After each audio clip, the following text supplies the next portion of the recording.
Aleluya, aleluya. Yo soy el camino, la verdad y la vida. Nadie va al Padre si no es por mí, dice el Señor. El Señor esté con ustedes.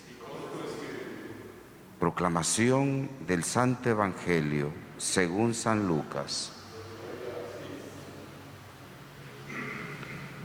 Un sábado iba atravesando unos sembrados y sus discípulos los arrancaban espigas al pasar, las restregaban entre las manos y se comían los granos. Entonces unos fariseos les dijeron: ¿por qué hacen eso, lo que está prohibido hacer en sábado?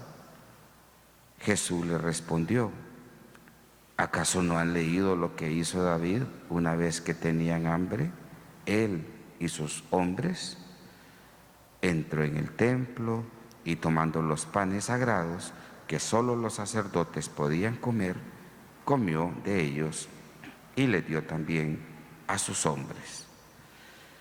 Y añadió: el Hijo del Hombre también es dueño del sábado. Palabra del Señor.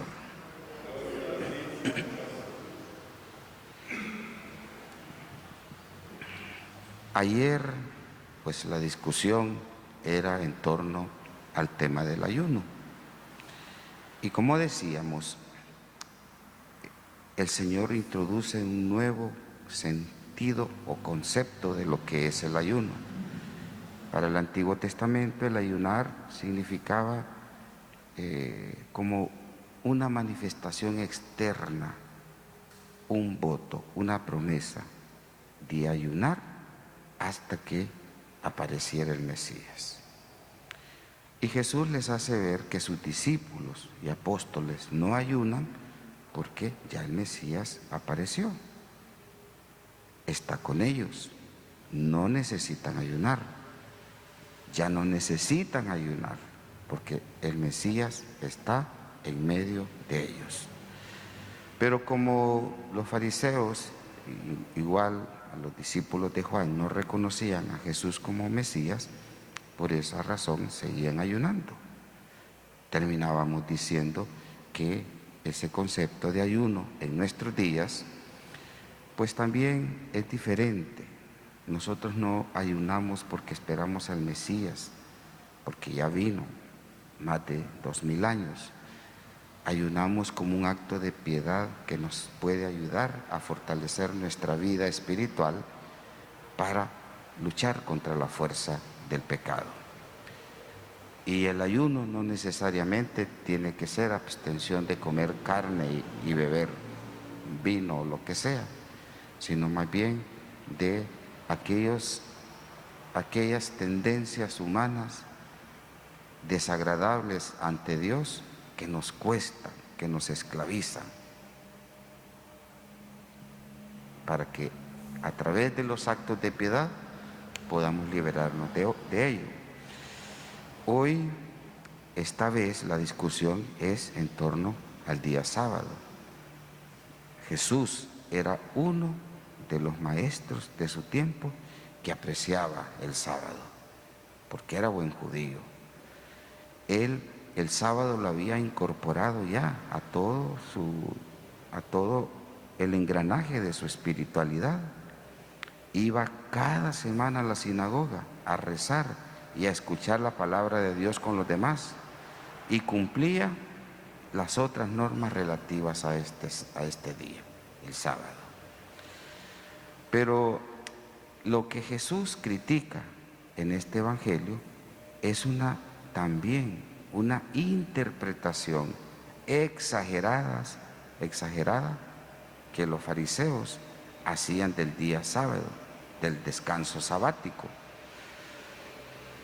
¿Cómo puede ser contrario a la voluntad de Dios el tomar de las manos unas espigas, restregarlas y comer sus granos cuando se siente hambre?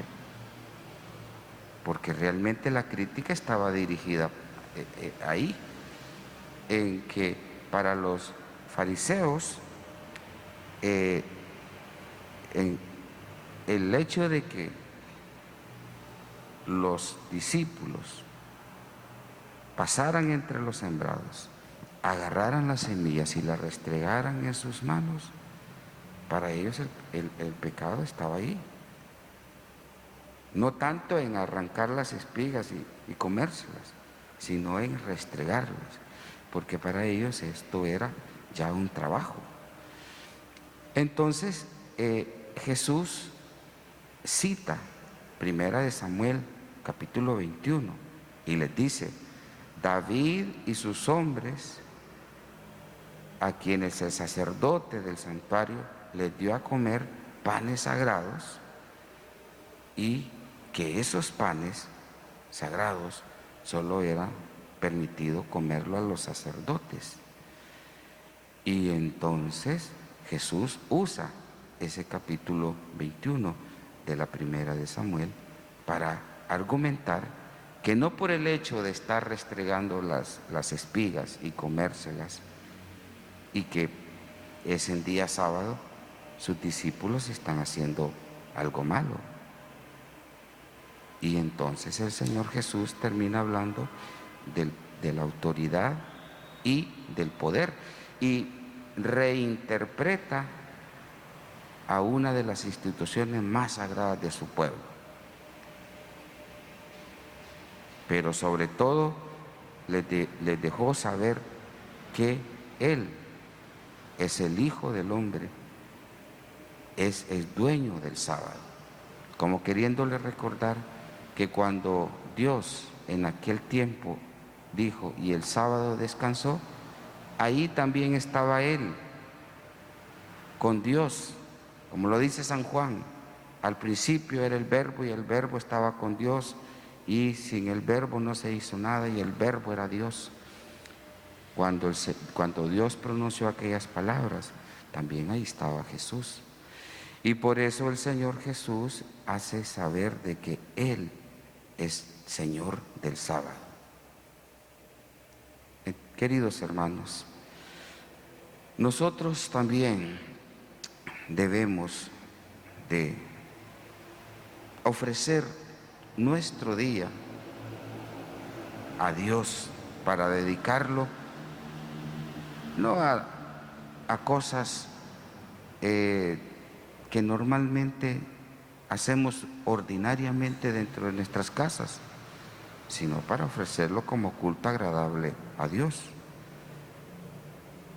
Vivir ese día, vivirlo en paz, en tranquilidad. ¿Cuántas veces perdemos la serenidad y la paz por tonterías en ese día del Señor? ¿Qué es lo que le ofrecemos al Señor en nuestro día de descanso? Que ya no es el sábado, sino que es el domingo. A veces le ofrecemos lo mínimo, la Santa Misa. Vamos a la misa, hoy es domingo, vamos a la misa. Y venimos a la misa, participamos de la misa, pero a veces eso es todo. Y eso es lo mínimo que podemos ofrecerle al Señor, o que la gente le ofrece al Señor. Y a veces dentro de esa misma rutina, que muchas veces se vuelve rutina para las personas, el domingo se convierte en tiempo de discusión entre la familia por cualquier detalle. Si va a llegar la familia, si van a hacer un almuerzo, se van a reunir los hermanos, hubo algo que no les gustó, terminaron peleados y así. Entonces siempre es importante que nosotros podamos ofrecer el domingo como el día del Señor y vivirlo con alegría. ¿Por qué? Porque el domingo es el día del triunfo, de la resurrección del Señor. Es el día de nuestra liberación. Por eso celebramos el día domingo, porque es el día del triunfo y de nuestra liberación. Pero la El mensaje final de este evangelio de hoy es que ese legalismo exagerado en el que vivían los fariseos hizo perder del todo el espíritu de los mandamientos de la ley de Dios. Eran tantos los adornos que tenían y las reglas que tenían alrededor de los mandamientos que se habían olvidado de lo más importante. Cuidado, queridos hermanos, también nosotros podemos correr el riesgo de olvidarnos de qué es lo más importante y agradable a Dios. Es el amor, es la persona. A Jesús le interesa más la persona que a veces los preceptos y los actos de piedad externos que muchas veces no nos llevan a comprender totalmente las escrituras y que no nos llevan a lo que el Señor realmente quiere, a practicar la misericordia. Si nos tocara escoger entre los múltiples actos de piedad y un acto de misericordia, corporal o espiritual, le aseguro que el Señor estaría más contento por los actos de misericordia que un rosario de actos de piedad que a veces los hacemos de manera ligera, sin profundizar, y se vuelven estériles cuando se convierten en una rutina y lo hacemos de una manera así tan a la carrera que a veces ni sabemos. Estamos más preocupados por terminarlos que relacionándonos con el mismo Jesús. Entonces pidámosle al Señor en este día que ese espíritu cristiano lo podamos contagiar de aquella que verdaderamente es la única mujer en este mundo que pudo realmente alegrarse en el Espíritu, en Dios su Salvador, que es María. Pidamos la poderosa intercesión de ella, que nunca nos suelte de la mano, que nos lleve siempre hacia Jesús, hacia la relación perfecta con nuestro Señor Jesucristo. Que así sea.